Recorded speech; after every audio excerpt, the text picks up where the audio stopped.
Anthony Adebayo. With you there, but if you're a coach, do you take that chance? Yes. You can reach us at the Off the Record Show at gmail.com. Anthony Adebayo and the most accurate sports coverage. Scotty B's Fantasy 5. We're different from any other sport. His sophomore year. Comes back and says, you know what?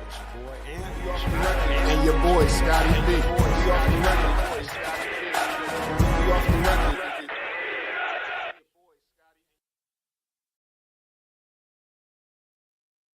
You. What up? Popping. All right. So thank you for not calling me out and recognizing that it's on a delay when we're not in the same room. So it takes me a second to come off of mute. So I appreciate you not calling me out this week. It's all good, man. You know, it's growth. You kind of like you try and mature a little bit, and then I'll be like, nah. It's all good, man. But what's going on, man? It's Off the Record. I'm Anthony Adebayo. It's your boy Scotty B. Now, normally I would jump on this comment as far as the bandwagon, but you got the hell beat out of you of Madden today, and I got the hell beat out of me yesterday. Whoa. In Madden. Whoa, stop that. Whoa. Nah. Now, that's not the case. So mine was ass whooping. I got my ass whooped. I was embarrassed. I didn't. Well, it was a tie game in the fourth. It was a tie game in the fourth, and then I had 2 turnovers, so ended up losing by the squad loss. So you didn't get your ass whooped. So he meant to give me that smoke. I got my ass whooped. Nah. I mean, I get it. We got spammers. We got to kind of get some of the spam out of it. Oh man! But other than that, man, you doing all right? I'm here, man. I'm here, coaching. You know, like my life depends on it. That's what it feels like sometimes. You know. We trying to win these ball games, and it's just like but nah, it's all good. Nah, I'm here. I'm active. Oh, you know what? Before we start, so I know is people we gonna let me post the QR code. So if you're on our YouTube, go ahead. You can click if you're not on YouTube, but you can click the QR code. Right there. Right there. You click that QR code and subscribe to our YouTube channel. We gotta get our so look, we're gonna do a challenge, right, Scotty? It's gonna include both of us. If we can get we're gonna keep the number low. If we can get to 1,000 subscribers in the next how many days you want to say? Let's say by Thanksgiving. I'm not Thanksgiving, but Halloween. If we get to 1,000 subscribers by Halloween, Scott and myself will do the Yoke 'em Up challenge on air. Ooh. Okay. I will say this, right? 1,000 subscribers by Halloween. 1,000 more. That is a very aggressive goal, but I'm up for the challenge because we do need to get our subscribers up. Now, somebody told me the reason why our subscribers is not up is because of our audience. Like a lot of our audience watches on Facebook and stuff like that. But I am up for the challenge to get our subscribers up. On YouTube. So yeah, they're on Facebook. That is correct. They're on Facebook, but YouTube. YouTube. So again, up here, right here, if you scan that QR code, and I'm gonna leave it there. I ain't even gonna move it. Scan the QR code, subscribe to Off the Record, and if Halloween's on a Friday,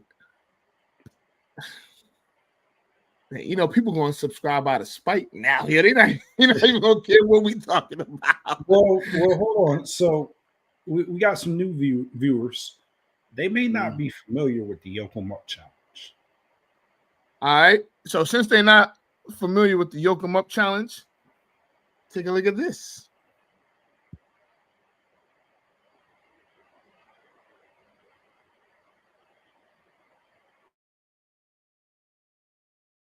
I know you listening, so here's what we're gonna do. We're gonna include a hat. If you lose, I gotta buy a hat, a Dallas Cowboys hat. I said, okay, bet. You know me, I ain't backing away from no challenges. So I said, okay, bet in the comments. Then you was like, oh no, we're gonna sweeten the deal even further. You know how Ant get, oh yeah, we're gonna do this. So then, guess what? He's like, yo, we're gonna do the Yoke 'em Up challenge. And sure enough, I accept. You know what? I got to do this, man. This is for Off the Record. Anthony Adebayo. We off the record. with you there, but if you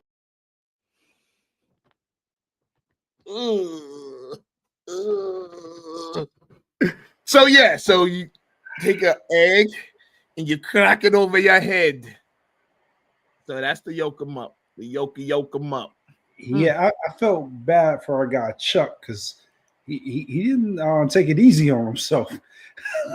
He almost gave himself a concussion, man. Yeah, that was like, he had to do that hard. I mean, hey, that's my guy. But damn, I was like, he didn't have to do all of that, but I appreciate it, you know. But nah, man. Shout out to Charles. Shout out to everybody watching and everything. All right. So we got a lot to talk about. We were gone last week because we were. I mean, if you don't like it, do something about it. I don't care. No, I'm kidding. I care. I do care. So, Scott, where you want to start? NFL? Well, we say this every October. We say this every March.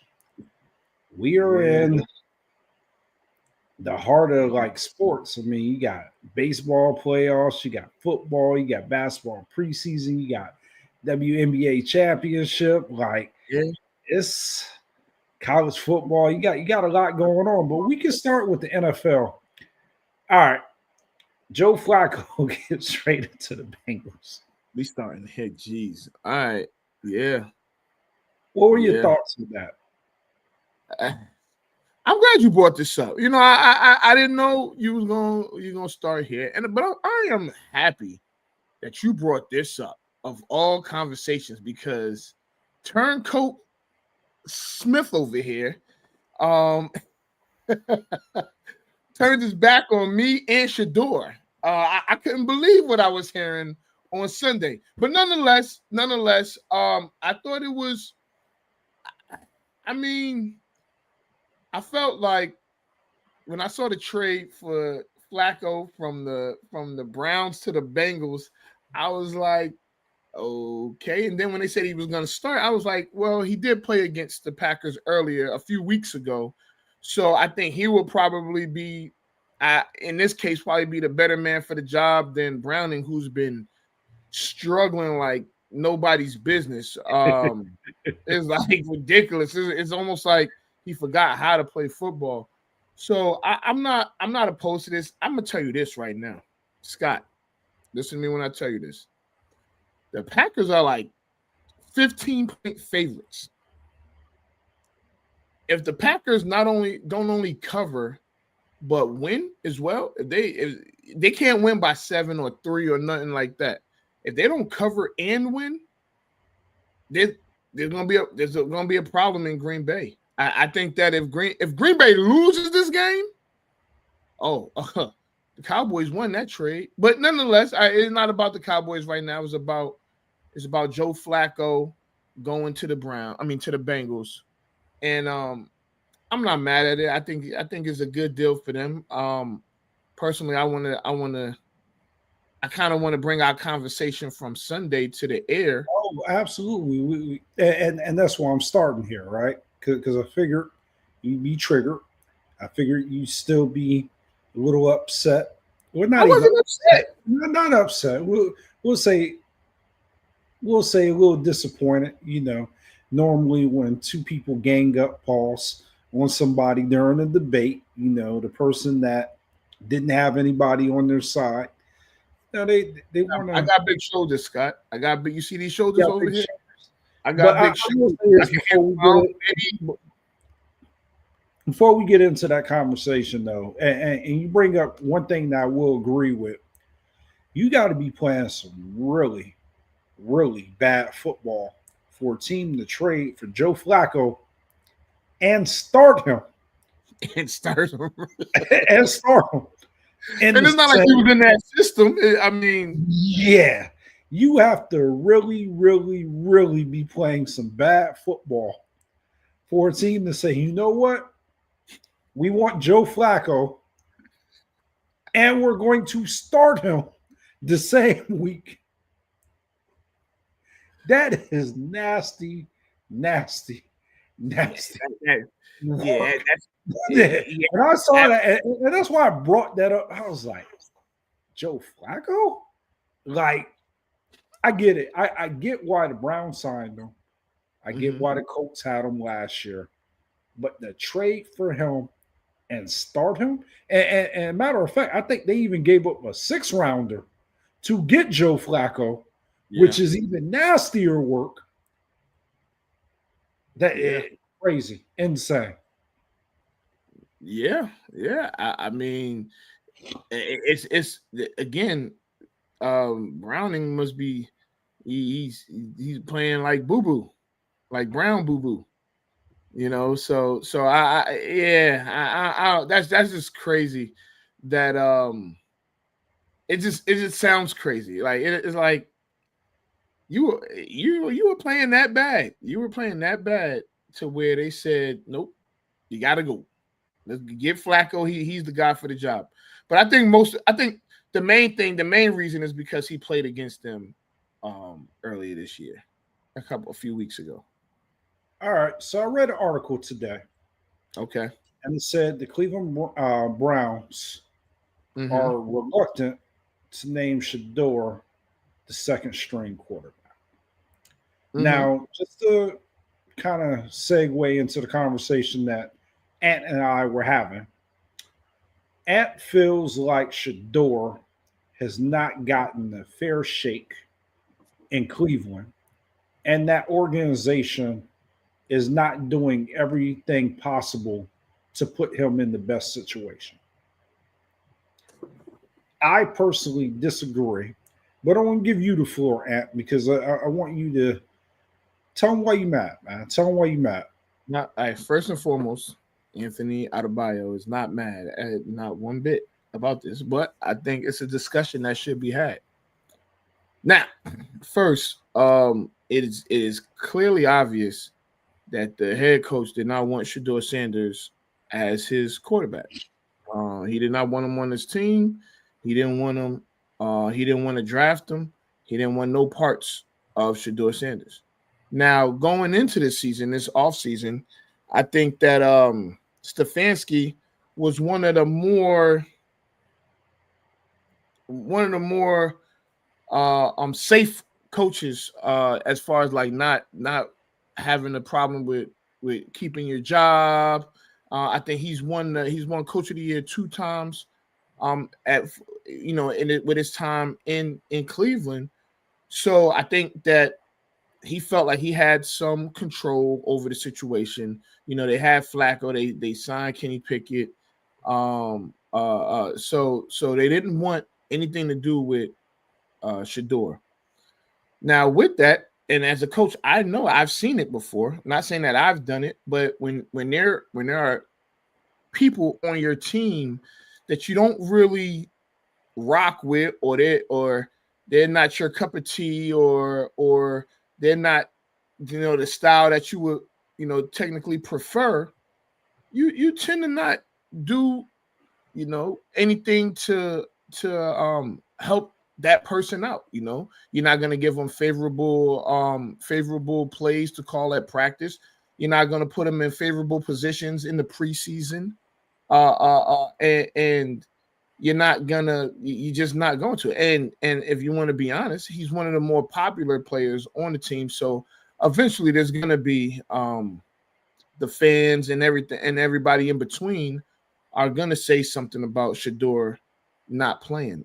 And to go to what I'm saying, he hasn't been put in the most pristine elements as far as playing quarterback for the Cleveland Browns. Yeah, you can look at the preseason, because that's all we really have to go off is the preseason. None of us are in camp with or at practice with the Browns, so none of us sees what the coaches may see. Now, what I do know is what was on TV when he played the Panthers. He was playing with a bunch of twos against the Panthers ones. Dylan Gabriel, when they played the Eagles, was playing with a bunch of like some of the ones. He started the game and he played with the ones. So right there tells me a lot of what I needed to know. Stefanski don't rock with him. And then if you go to the last game, Dylan Gabriel got to play with, not necessarily the ones, but twos and threes. Shedeur had to play with guys that were not going to be on the team. Were not going to be. They weren't making the team. They stunk. Nobody that Shedeur even threw the ball to or had blocking for him is in the NFL right now. So that tells you everything you need to know. None of them are even on a roster. They may be on a practice squad, maybe, but none of them are on a roster, an active roster. So to me, that tells me again, he hasn't been given the chance that Dylan Gabriel has been given. Now neither one of them really got that many reps in camp, and I'm cool with that. But if we look at the game that Shedeur played against the Panthers with backups, and you look at the game that Dylan Gabriel played against the Eagles with starters and backups combined, Shedeur's numbers were better. His rating was better. His accuracy was better. He threw for more yards. He threw for more touchdowns. He didn't turn the ball over. And Dylan Gabriel had 2 turnovers. So to me, anybody that says, "Oh, Dylan Gabriel played better than Shedeur," I just say you're wrong. I don't know what tells me that he played better. Nothing. I'll be honest with you. I've known you for over 25 years, and you never cease to amaze me. I am shocked and appalled with your take on this. I can't believe it. For somebody, the owner of a semi-pro team, coached multiple years and multiple teams, you understand out of most people that if somebody gives you the best opportunity to win, you will play them. We look at the Cleveland Browns, right? The bar could not have been any lower. I mean, all you had to really do is beat out Joe Flacco. That's not true. Well, Dylan Gabriel too, right? And I will agree with you here, right? Every time I've seen Dylan Gabriel play, I haven't been wowed to the point to where I feel like, yeah, he's the next guy or he's the next franchise quarterback. But I got to give Cleveland the benefit of the doubt. If they feel like Dylan Gabriel gives them the best chance to win, they must be seeing something out of Shedeur in practice that is giving them hesitation to throw him out there. I told you this a couple of weeks ago that I always thought the better move was to play Dylan Gabriel, see what you have in Dylan Gabriel. If he fails, then you give Shedeur the reins and see what you have with him. For them not to opt to go with Shedeur, it's got to be something that we're not seeing on film. We're not seeing in the locker room. We're not seeing in that organization that he is doing that's preventing him from getting that starting job. Now, he may be a step closer, and maybe that's what the Joe Flacco trade indicates. But I'm not sold that he deserves to be out there. Okay. I knew that. So I didn't know that we was going to talk about this today, but I had a feeling. That this was going to come up. So much so that I don't know how this happened, but I had because I know on Sunday you and our good friend Jamal, who was on the season, the NFL preview show with us, y'all said like, so who's saying this? So blah blah blah. So this is Browns quarterback Shedeur Sanders causes AFC North exec to look inward. You want me to read some more? I can read some more, but before I do that, I just want to tell you something. It's not that it has nothing to do with Shedeur Sanders' play. Listen, Shedeur Sanders, from the day we've watched him play from Jackson State to Colorado, even in the preseason, he has shown a number of things. That his teammates love him. Right? We can see that he's a leader. We see that he's a leader. He's never really had the best of lines, so yeah, he can deal with. He's been in the spotlight for a long time. Right now, they don't like him. Like for whatever reason, they can say that he's too cocky. They could say that this, that, and the third. Whatever you want to make up. What I've seen in college, what I've seen in the preseason, I mean, I haven't seen them in the regular season yet. Everything that these big old eyes tell me is that Shedeur Sanders is a better quarterback than Dillon Gabriel. Now, and you can say, oh, but the coaches, they must see something. No, you know what it is? They didn't want him there. They didn't want him there, so they're doing anything and everything to not put him in a position to be successful. But could it be, because you bring up one good point, right? Could it be that they don't think he's better and they don't like him? Two things could be true, right? You know, sometimes like people may not like you, but if your talent trumps like your attitude and your personality, people will play you. But if I don't feel like you're ready, on top of the fact that I don't like you, it's just an extra bonus, right? Let me ask you something. Yeah, this could all honestly, if I'm being honest, this could be personal. Deion could have did something to Stefanski 15 years ago. And I'm not saying that this is the case, but Deion could have did something that, not even Stefanski. He could have did something to Stefanski's boy, and he's like, "Yo, this I get back." Because again, yeah, I'm not saying that Shedeur Sanders is a Pro Bowler right now or anything, but you can't look at the quarterback play with some of these teams and say that Shedeur Sanders can't be starting over there. You can't look and say, oh, the Cincinnati situation. I think Browning is better than Shedeur, or again. They just don't want him there. They didn't want him there from the beginning. We saw it at the draft when they drafted him. Stefanski's body language didn't say, "Oh, this is our guy. This is who we want here."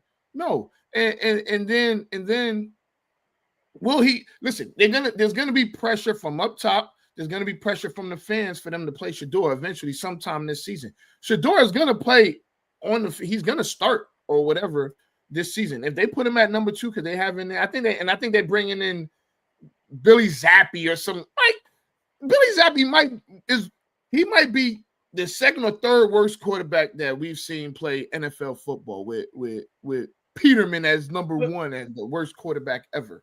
But you just said it, right? And I have to agree with it, is they drafted Dillon Gabriel in the 3rd round. He was clearly their guy over Shedeur.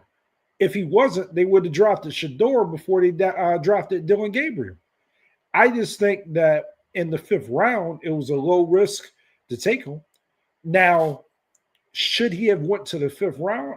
I think that's debatable. I think we all agree that he shouldn't have went in the 5th round. It's not debatable. He shouldn't have been in a 5th round pick. But you know what though? A lot of teams pass on him. I look at everybody's situation. The Steelers were in a horrible situation. New Orleans was in a horrible situation.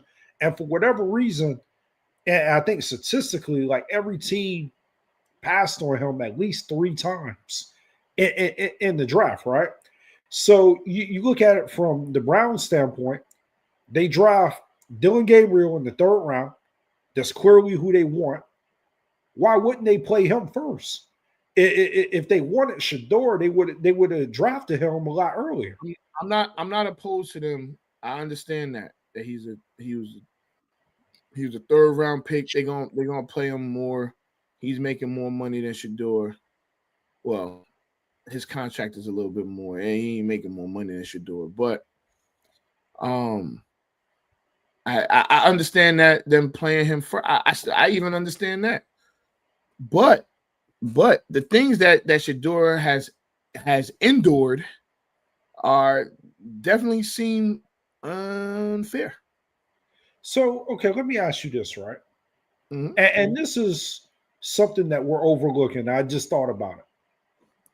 You're a 5th round draft pick, and somehow you make it to be the 2nd string quarterback before the end of the season. You don't feel like that's a huge accomplishment? A lot of 5th round quarterbacks are on practice squads. So the fact that he's able to at least climb the depth chart, and yeah, maybe he didn't supplant the guy that was drafted over him. It's the same deal with Kirk Cousins and RG3, right? Well, it's not really, right? So they were drafted the same year. Mm-hmm. RG3 was the guy that they wanted. Maybe it wasn't Kyle Shanahan, but he was the guy. Mm-hmm. But from what I hear, and you can fact check me on this, Kirk Cousins had been outplaying RG3, right? And it took him an opportunity until RG3 got hurt to where they just decided. Go ahead. So here's the difference. Here's the difference. RG3 was a number 2 pick in the draft. There's nothing. Now, there's some people that could say and argue that Shador probably should have been the number 2 pick in the draft. I said that. I personally think that he was the best quarterback in this draft. But the difference between that is that we're talking about a 3rd and a 5th rounder. Now let's be clear, and I want us to be extremely clear. Shador ain't no regular 5th round pick. Everybody can throw out that 5th round pick word, 5th round pick, 5th round pick, 5th round pick. Forget being a 5th round pick. What other 3rd or 4th string quarterback gets interviewed as much as Shador Sanders does? So he's not your normal 5th round pick. So everybody in the Brown, even the Browns know this kid should not be a 5th round pick. He was treated unfair, and for whatever reason, whether he interviewed bad or whatever, whether they thought he was too cocky, we clearly see that he's not a normal 5th round pick. Dylan Gabriel started last week. I don't even see a press conference from him. You know what I'm saying? So yes, I get that. I get that Shador is a 5th round pick. That's where he was drafted. It is what it is. He's not your average 5th round pick, because you don't see 5th round picks sell out. Jersey have crazy jersey sales. You don't see 5th round picks constantly with a mic in their face. You don't see 5th round picks getting talked about in the media the way that he is. I mean, eventually it can't be just because of his daddy, but maybe it is. He's done a good job branding himself. I mean, he's got an album. He definitely, when he was at Colorado, he was a superstar. I mean, it wouldn't matter if he went in the 7th round. He was going to garner some attention. I see it this way. I think we could agree to disagree. I feel like if he was the best option for Cleveland, and they really thought that, they'd be playing him. They have nothing to lose. And you just mentioned it, right? And you're absolutely right. RG3 was the second overall draft pick, second overall pick, right? I believe Kirk Cousins might have been the 5th round. No, There fourth. is no fourth I think he round. was a fourth rounder. Yeah. Yeah, you're right. There is no difference between the 3rd and the 5th round. But that's why I think if he was that much more talented or gave them the best opportunity to win and the coaching staff felt that way, they'd be playing him. We still got time to see. Yeah. still got time And look, to see. I'm not sold that Dylan Gabriel finishes this season. Shador probably will be in there, but for whatever reason, I'm going to give the Browns the benefit of the doubt that Why? What time? Stop it! Stop, Scott! No! Why? Why would you give the Browns of all teams the benefit? The Browns, who has started more quarterbacks in 20 years than any other team. No, the Browns.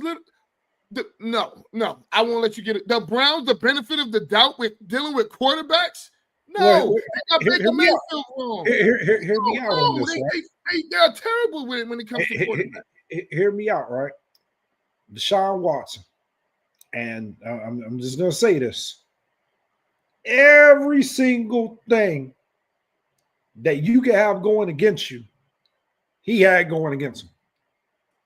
The one team that did not care because they felt like he was going to give them the best opportunity to win was the Browns. The Browns didn't care what he had up against them. They figured out how to give him a contract, bring him there, and guess what? They played him. I do believe that the Browns is one of those organizations that maybe they get it wrong from a talent aspect. Maybe they can't retain their free agent. But if they got an opportunity to win, they're going to take it. What shows you that, Scott? What shows you that the Browns ain't won shit in forever? They ain't won that since we've been born.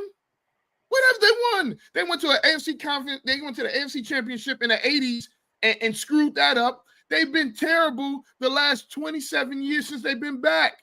The Browns haven't done anything to say, I give you the benefit of the doubt when it comes to talking about quarterbacks. They did nothing. So the Browns, let's be honest. And I'm just going to ask this question. Who's the greatest Browns quarterback in Browns history? Bernie Kosar. Bernie Kosar. I would have to agree with that. Bernie Kosar, right? Mm-hmm. The bar ain't real high for the Browns. Yeah, that's why they probably in our lifetime. This is no exaggeration. I'm going to look up the stat after we get off this call. They've at least started 100 different quarterbacks since we've been alive. That's fair to say.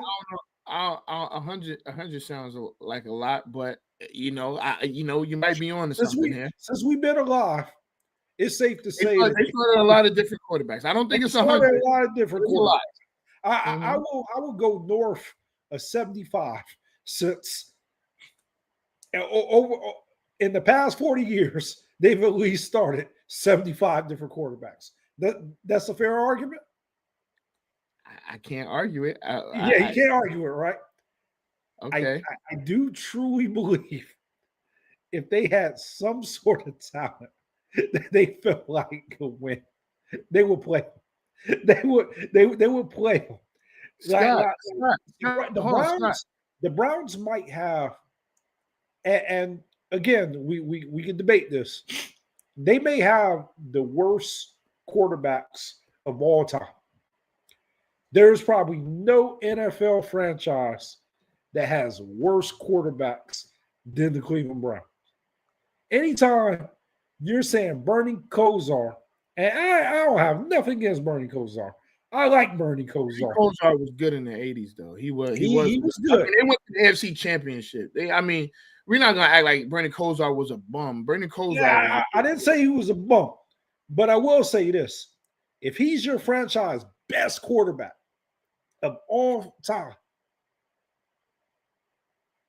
and you're riding with Bernie Kosar, you are in trouble, man. That's a desperate. I don't even know That's- how. I don't even know how Bernie that's Kosar caught franchise. this straight like that. But I mean, Okay, well, hold on. You got some stats behind Bernie Kosar? Is Bernie Kosar in the Hall of Fame? Because I don't think he is. he's not in the Hall of Fame, sir. How many Pro Bowls did Bernie Kosar make? Because I'm pretty Dude, sure I'm it's about to under look up 3. Bernie Kosar, like Yeah, I'm pretty sure it's under 3. And maybe even 2 might be generous. he's been to 1 Pro Bowl. It went one Pro Bowl. I knew 2 was generous. He is a Super Bowl champ though. Yeah, with the Cowboys. Ravens. Cowboys. He never Oh, played for. Cowboys. Well, hey, shout out, salute to Bernie Kosar.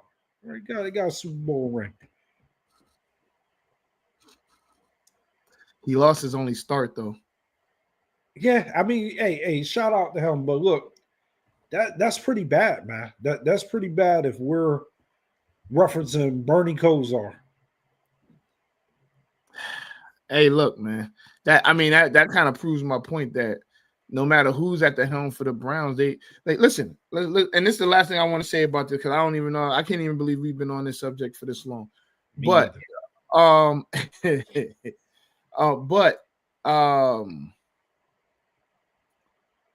they had Baker Mayfield, who broke the rookie record for touchdown passes in a year, and a year and a half later, they traded him. That tells you all you because you know what? Let's move on. All right, so I guess let's get into it. It is a serious subject. I do want to talk about it before we get out of it because I do think that it needs to be talked about. Kyren Williams. I mean, I said Kyren Williams. He plays for the Rams. I was talking about K2 for the LSU that ended up right killing himself. You know what I'm talking about? Yeah. And I mean, we got news that with the body cam and everything, Karen Lacey. So it came out that he didn't cause the accident, that he did that he was I guess they said 100 yards or 75 yards away from the accident, and he went around the accident. Before we even go any further, Scott, let me ask you a question. If you see a head-on collision happen, accident happen, are you staying there to watch the accident, or you? I mean, I guess it depends, but are you leaving or trying to beat because you know it's about to be traffic, or are you trying to get past that? You really, really, really want my honest opinion? Absolutely. I'm glad that the evidence did show that he wasn't part of it, that he went around it. My instincts tell me to stop and to make sure everybody's okay. That's me personally. I'm not judging anybody that wouldn't do that. Mm-hmm. But my instinct would be if I saw somebody in the head-on collision to stop and at least try to administer some sort of first aid, call ambulance, because those seconds that you can respond to somebody can help that person. So, but that's me. And I'm not, like I said, I'm not passing judgment on anybody else. We don't know what he had going on that day, if he was late for practice. You know what? Not practice, but he could have been like whatever. So, but nonetheless, he didn't have anything to do with the accident, right? He didn't cause the accident. You know, I saw another body cam where the guy that was in the truck was explaining it and straight up lied. You know, it was crazy. No amount of money could bring this kid back, but I personally think that all of these networks because I mean they crushed him. I mean, the NFL, took away his invite. He kept on saying that he had nothing to do with it. Nobody believed him, and he ended up taking his life. I mean, he's a young kid. No amount of money could bring him back, right? No amount of money. And if he was alive right now, he would have been cleared. He would have missed out on millions because he should have got drafted, but he didn't. If I was his parents, his mom, who has shown tremendous strength through all of this, I'm not only suing the police department, I'm suing the city. I'm suing that person. I don't know if you could personally sue a cop, but if you can, I would sue him. I would probably go as far as suing all the media people or companies that threw her son through the ringer. All of them, because they all played a part in this young man taking his life. Yeah, no, I agree with that. And that's her right too. It's an unfortunate situation. Shout out Malik Neighbors for calling this out and bringing more awareness to it, because you're right. It was a lot of coverage of this story when it was happening, but then now that the evidence has been in his favor, you're not really hearing much about it. And I'm glad that we are speaking about it, because it has been sort of just swept under the rug, and people are not bringing awareness to what really happened. Yeah, but there has to be some sort of accountability around now. I mean, especially for that officer who was trying to pretty much put, have witnesses make up stories, so that's kind of crazy. But it doesn't surprise me, right? People that their back is against the wall, you'd be surprised at what they would do to clear their name. And sometimes it's at the expense of others.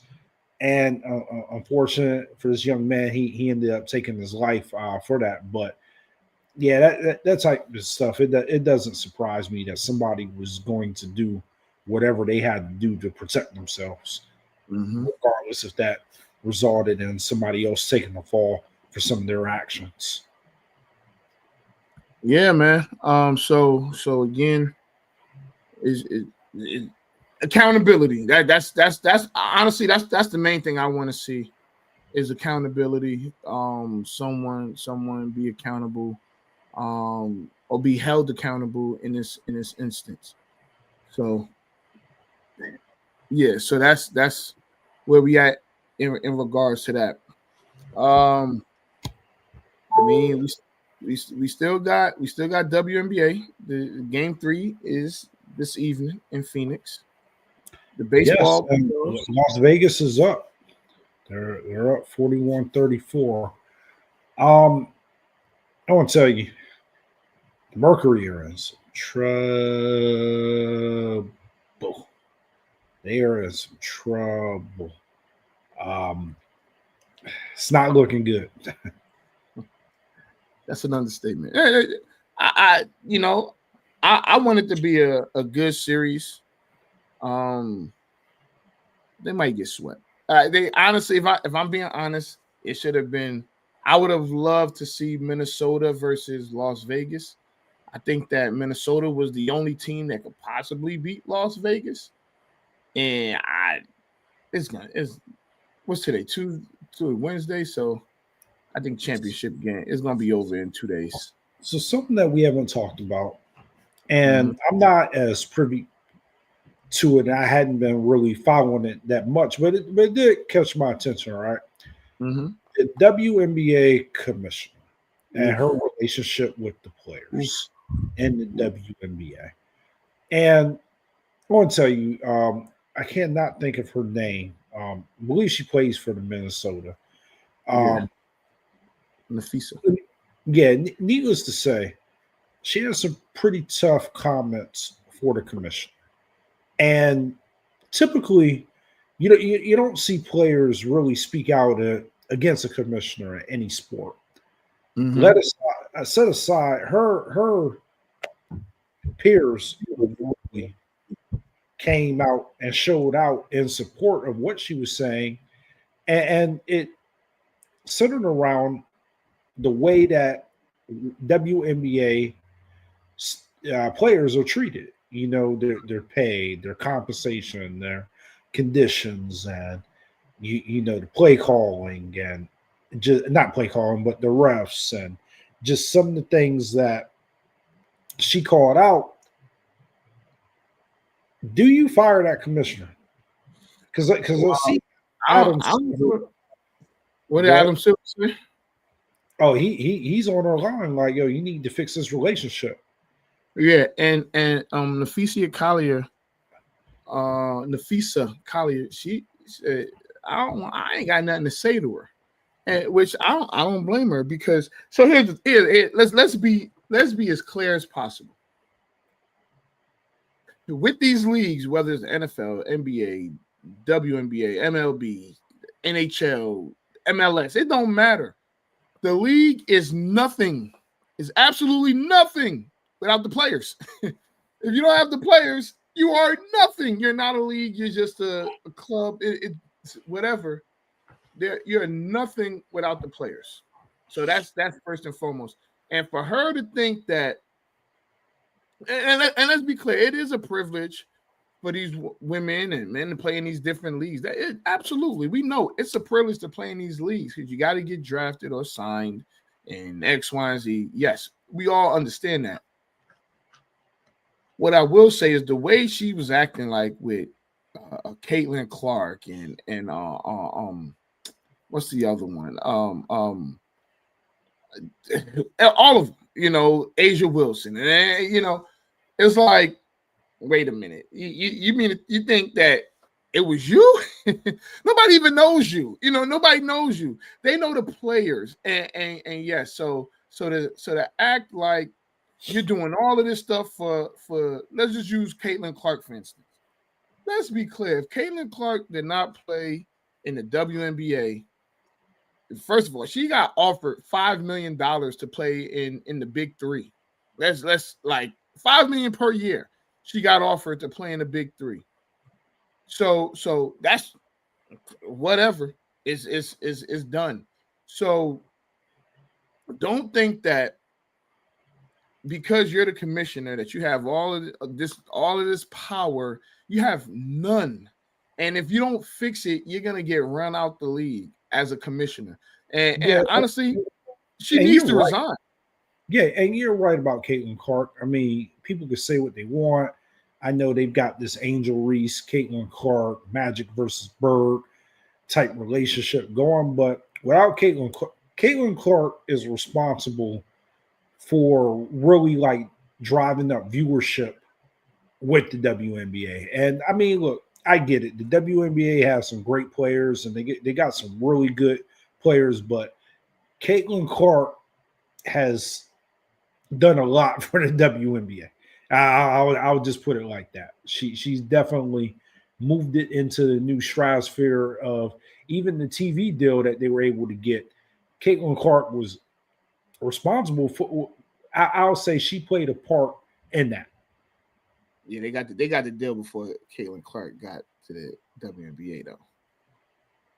Yeah, but you look at like the ratings this season. No. The ratings were up because of her, but I mean, she barely played this year. She was hurt most of the year, right? So and they still had ratings galore. I mean, just look at the championship game. Look at the stands in the championship game. You know, these ladies there's some really good WNBA players, and it ain't just one person, it ain't just two people. I mean, you got Asia Wilson just won her 4th MVP. Right. So, I mean, there's players. This commissioner though, who is not doing a really good job as a commissioner, right? She need to take some lessons from me. I need to put it down because I'll show her how to run a league. You know, the way I run this Madden league, I'll show her how to run the league, but she don't want to listen. That's a problem. She don't listen. You know, I listen to my teams and the players in the league. I do that. You know, she don't listen. She need to go. Get her up out of here, man. But So let me ask you this, because we didn't really talk as much NFL. Mm-hmm. What team surprises you the most this season so far? The team that has surprised me the most.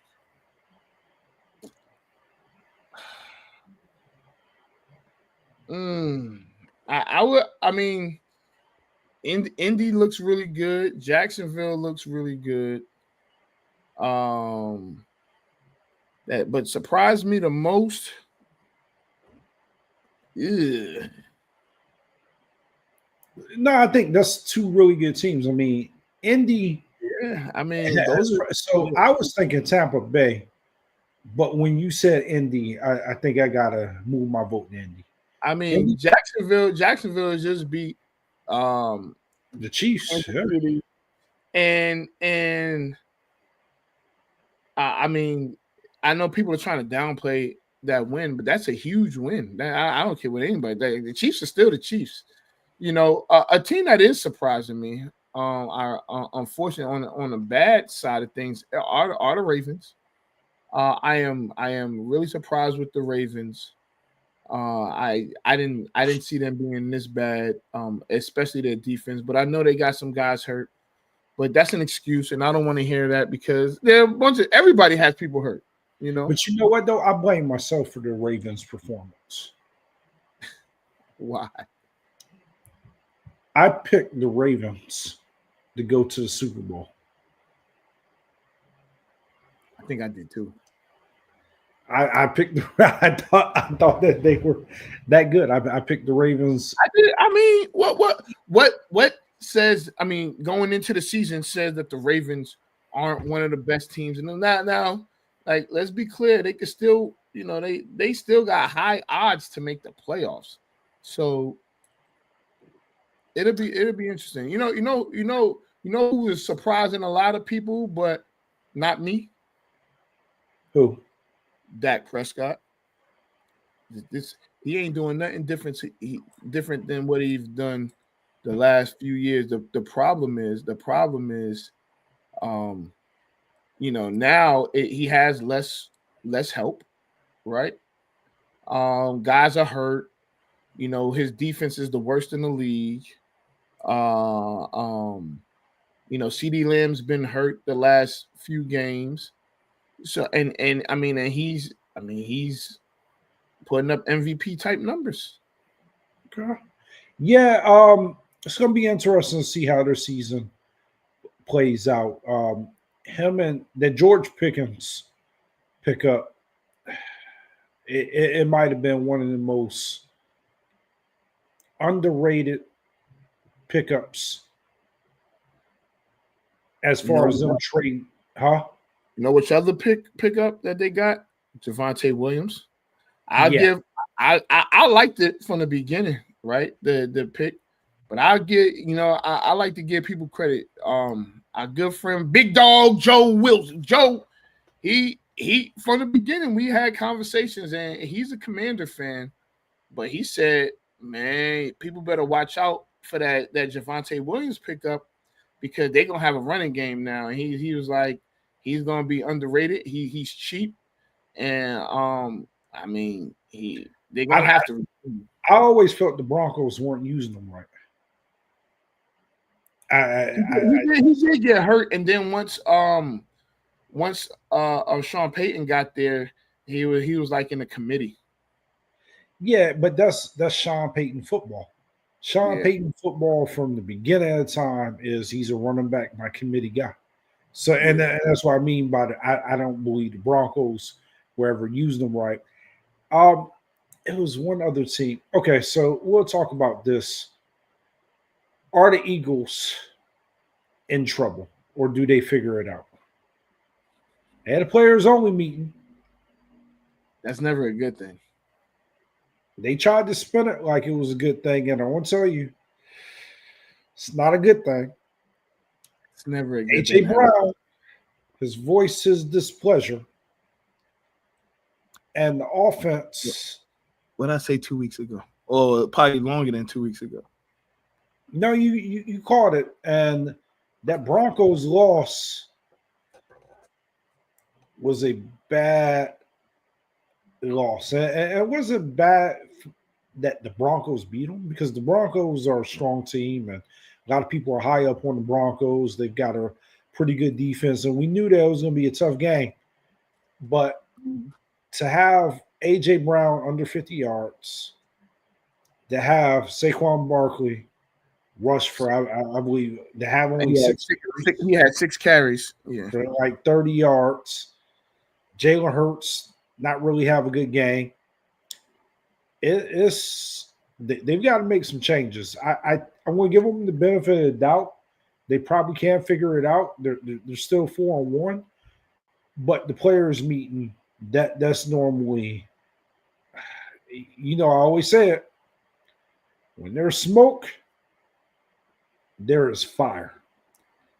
And I came on this show. I was about to defend them till I read they had a players meeting. I was like, yeah. When you have a players meeting, there's some sort of divide, and you got to get somebody back on the same. You got to get people back on the same page. You have to reel people back in. That's normally what a players meeting means. Yep.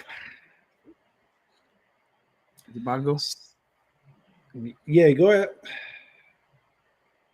All right. They got talent on that team. It's undeniable. We've said multiple times, losing coordinators hurts, right? No pun intended. Losing coordinators, it hurts the team. I mean, especially a team like Philly, who was coordinator dependent because their coach doesn't call plays. He's not good at it. He's more like a CEO, right? He looks over everything. The things that I'm seeing in Philly, and I don't care if people say, "Well, you're a Cowboys fan. Why are you even bringing it up?" But the things that I see are that they're trying to do some things that they're just not comfortable doing. Prefer mainly Jalen Hurts. They try to have him throw in the pocket instead of getting him outside outside the pocket. They're just not giving. There's no reason why Saquon Barkley shouldn't have 20 touches per game, right? He should have 6 carries on a possession, so there is trouble brewing in the city of brotherly love. I'm not saying that I'm happy about it, but I talked to one of our guys, and yesterday I told him, I said, y'all could easily be 0-5 or 1-4. No, I heard you say that. 5-0, but they're 4-1. I think that I feel like we've seen this before. This is nothing new, and if I was an Eagles fan, I would be concerned. I would be concerned with what I'm seeing, because there's no way you could watch the first 5 games as an Eagles fan and just be so comfortable and like, oh, we 4-0 though. As an Eagles fan, if I was them, I would be like, yo, what is going on with these play calls? What's going on with our personnel? And, again, we got some guys hurt, but who cares? Everybody got people hurt, so if I was an Eagles fan, there would be some concern. The record doesn't mean nothing because we're only 5 weeks in. I'm talking about what our eyes are seeing in regards to AJ Brown being unhappy and being overthrown, Saquon Barkley not getting the ball, and the offense just looking like a damn train wreck. The defense is legit. The defense and the special teams is solid. They're doing what they're supposed to do. It's the offense. The offense is holding them back, and eventually, with all those superstars on that offense, it's not gonna be pleasant if you're constantly winning 14-17 and you can't get things going, or you're winning because of a pump block or a field goal block or something crazy that's not sustainable. So again, if I was an Eagles fan, I would be concerned. Nah, facts. Yeah. So yeah, well, what else we got to talk about? We got baseball. Huh? Yes, we got baseball. We didn't even get to baseball, man. So real quick, the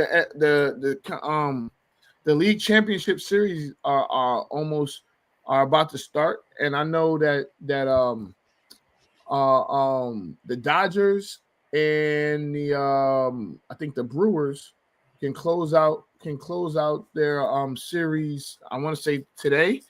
So can the Blue Jays. I think the Blue Jays have a 2. Well, I don't think the Blue Jays got 2-1 because they got a 2-1 lead. They have a 2-1 lead. And right now in the bottom of the 6th, as we currently record, they're up 2-1 in the bottom of the 6th. The Cubs saved their series, so they're down 2-1 now. They won earlier today. The Tigers tied up the series with the Mariners. That's going to be that game 5. Game 5, Seattle, Detroit is going to be a game. Listen, y'all better watch. I ain't trying to like boost nothing up or nothing. What I'm telling you is that there's some good pitching in that Seattle Detroit series. It's a damn good. It's the best series right now. And if I have an honest moment? Yeah, go ahead. I think that the Brewers and the Mariners can meet in the World Series.